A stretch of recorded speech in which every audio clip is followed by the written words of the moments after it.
बिछावतानी चादर अच्छा हई तोहरे जात बेरादर दिल्ली दे तो बिछावतानी चादर हई तोहरे जात बेरादर बुझलो ना हो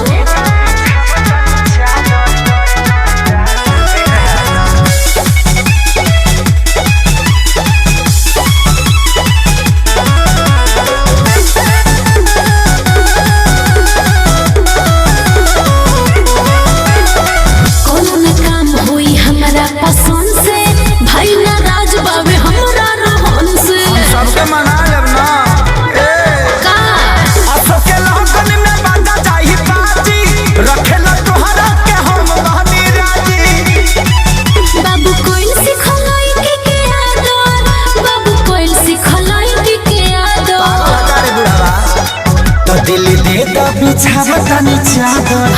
हई तोहरे जात बेरादर दिल्ली दे तो बिछावतानी चादर हई तोहरे जात बेरादर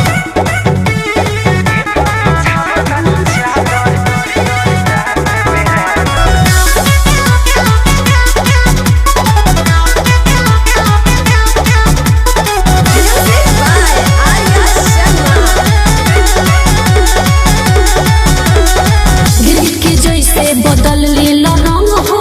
ऊपर उड़ा के काट दे पतंग हो अखिलेश दीदी के बारे तारा पीछे पागल कि न लेखे सारी बारे तहरा ला छागल तू तो देखो ही में लागो तारा खादर तू तो देखो ही में लागो तारा खादर